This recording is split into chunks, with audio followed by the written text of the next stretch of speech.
What's up, everybody? This is Mr. Second Passport, and it always surprises me how people my age, mid 30s and younger, don't move abroad because of the economics. Well, today I'm going to show you how you can move abroad, like similar to what I did, with no money, and you can start making money almost from your very first day in your new country. It could be Ecuador, Peru, Dominican Republic, Europe, Asia, doesn't matter. What I'm going to show you today, you can do almost anywhere in the world.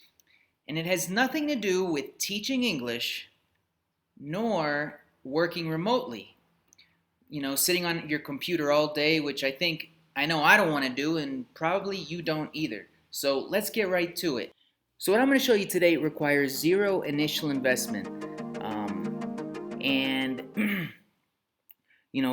it just has to do with what we'd spend normally on if we moved abroad and didn't work at all, right? Because what's the one thing you need when you move abroad? Obviously, it's a roof over your head, a place to stay. So there were only 3 nights in my life where I didn't have a place to stay for the night, and I spent the night outside. You could say under the stars, and with no tent or anything, because it was kind of an improvised night. And they were all because of poor personal decisions, every single one. I'm not exactly a quick learner, but the first time I was in the Diamond, I was sleeping on a beach in Diamond Head in Honolulu, Hawaii, with a few friends, and let's just say 2, 3, 4 o'clock, you'd never guess it, but even in the tropics, it gets really, really cold on a beach, let me tell you. Did it again a couple years later while backpacking in Parque Tayrona. It's a national park, gorgeous, near the city on the Caribbean coast of Colombia, Santa Marta. Beautiful, beautiful place, but really, really remote. You can't just drive up to the beach, and then drive away when you're done. You actually have to walk it in. You have to hump it in quite a bit, an hour or two. Pretty amazing. So, had a little party there on the beach and ended up sleeping on the beach in the wet sand. And wow, that was cold too, let me tell you. The third time, it was more my fault. I got a little drunk in Sorrento, Italy, and I ended up spending about half the night on a bench because I couldn't find my hostel. So what's the idea? The idea is called hotel flipping. It's definitely a new term, but it's not my term, right? Here's what you have to do. You have to find a nice place to live, which you do anyway, I assume, in a nicer area where you and other people want to be.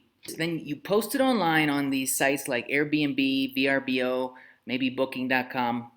You can rent it out by the night, week, month, whatever, at a price that allows you to go find a respectable place to stay, maybe a hotel nearby that you like.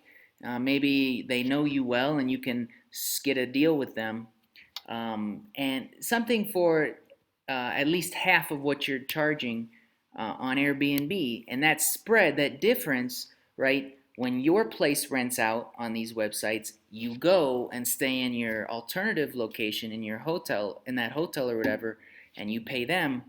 That spread, that difference that you make is your profit in your pocket, right? That's the idea of hotel flipping.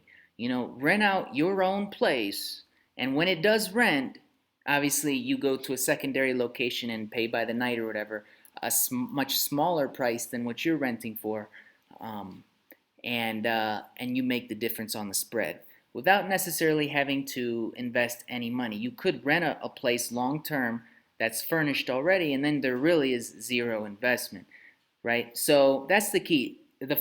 Speaking of that, the first key you obviously need is flexibility, right? Considering you're still listening to me right now in this video means that you maybe have some flexibility. And your partner, if you do have one, obviously this is way easier if you're single, but if you have a significant other in your life, obviously they have to be kind of flexible too in order to do this. But if you need the money, this is one great way to do it, right? To start making money in your new location, which will allow you to move abroad, similar to what I did. The next thing you need to do is you need to find someone in your location. Don't even think about starting to rent it yet until you find a reliable cleaner, someone who can clean for you, because you don't want to do everything yourself. Living abroad, that's one of the big benefits, is You can find help really easily. That a lot of people that clean, like for instance in Ecuador where I currently live, you can find a cleaner, and this is a listing that I have in Guayaquil, Ecuador. Um, I pay my cleaner straight up 15 bucks for a clean. Now that's a one bedroom, one bath apartment with a kitchen and everything, full kitchen, and she cleans it for me for 15 bucks. Now if you have a slightly larger property, for the whole day you might pay like 4 or 5 bedroom, 4 or 5 baths. You might pay like 20, 25 for the whole day, 8 hour day of cleaning, and you can find a ton of primarily women who will do that job for you for that price in Ecuador. Now, of course, in North America, you might have to pay someone 150 bucks for an average clean. I know because I have Airbnbs myself in the U.S.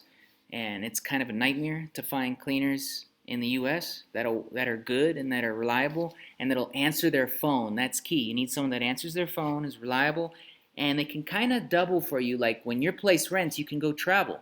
It's perfect for retirees, and you can go travel and say a sink breaks or something. You need that person that you can call that maybe can be the same as who it is as your cleaner, and you call her up and you say, hey, I need to fix a sink. Can you take the plumber over with you or help me find a plumber and take him over and fix the deal, on a certain date and time. And you pay obviously her for her time, and you pay the plumber as well.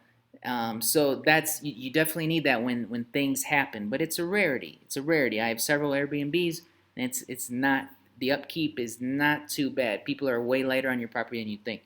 Um, the next key that you're gonna need, obviously, is in your property. You're gonna need like a closet or maybe a whole room that you can lock off, right? And you keep the key and you don't give it to anyone else. You can even put a little sign on the door saying off limits.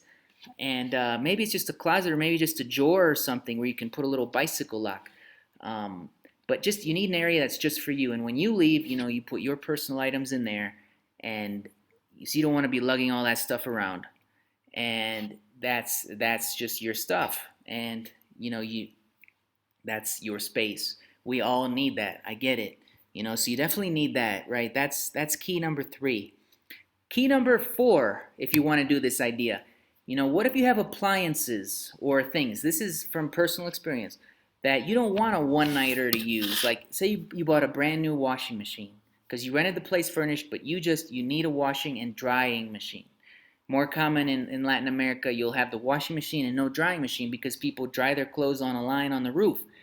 But you really want that drying machine. So let's say you bought it, but you don't want people who are in there one night paying 80 bucks or 60 bucks or 50 or whatever, to break your machine because they don't care. It's not theirs, and they threw their shoes in there and they broke it. Say you don't want that. You don't want to risk that. Well, this is what I do in my properties. You can put these do not use out of order in both English and Spanish. You can just print them off, laminate them, and paste them right on the machines or whatever you don't want people to use. And people will respect that. They care about their clothes. They don't want to put their clothes in something that's broken.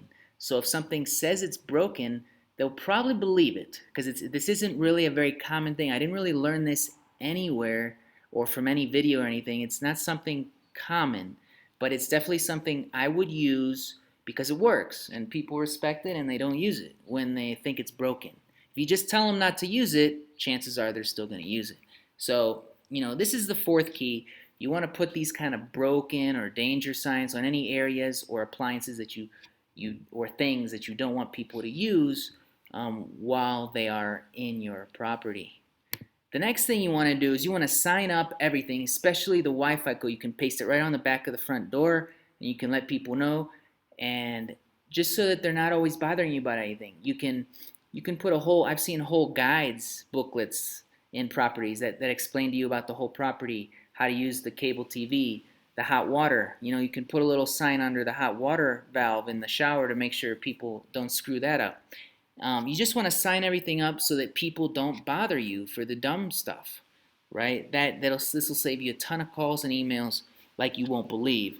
and make sure the Wi-Fi is front and center. That's the main thing people need from the very first second that they're in your property. The sixth key to this business is you're going to want to get a code lock because you don't want to give people the key to your property. Um, and so that people can punch themselves in with the code, and you can technically, in theory, change the code after each guest. You know, that's really the key, and it's wonderful. Now you do actually have a key, but only you that you so you won't need to type the code in if you don't want. And this is the exact lock that I use on my properties here. It's 45 bucks, quick set, power bolt, blah blah blah. Here available in Amazon.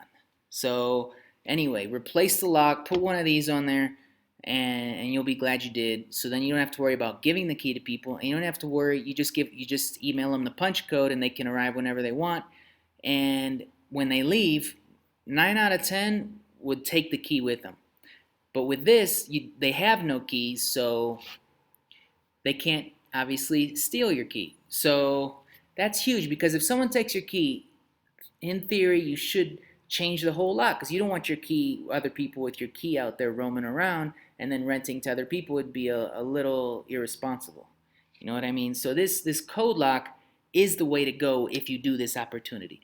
And the seventh and final thing you're going to want to do, super easy, you've probably already done it, is create a PayPal account because this is kind of goes into the tax situation and everything and the income. How does it work? If you've never worked with Airbnb, you know, create a PayPal account. Airbnb will pay you immediately when the people go in. One day after they leave, usually, Airbnb will pay you directly to your PayPal account for no extra fee. Your money's in your PayPal account, and you can easily link up a bank account right to your PayPal account, right? And and then of course PayPal will send that tax form. What is it? The 1031. They will send that directly to the IRS, so it's true. So you cannot avoid taxes, but you're going to be paying taxes to your home country or to your U.S. or to your Canada country. You don't really have to worry about paying to your new country just yet because if you think about it, that income is income to the U.S. That money never really entered your new country, and it just went straight to your U.S. account, straight to PayPal, which is USA, and so that's who you're going to have to pay the taxes to in this particular situation. So that's me. I'm Mr. Second Passport. I do this myself. It's really amazing. It's a great way to start making money so you can move abroad today if you want to. Just hop a flight. Doesn't matter where it's going. Give it a shot. Talk to you later.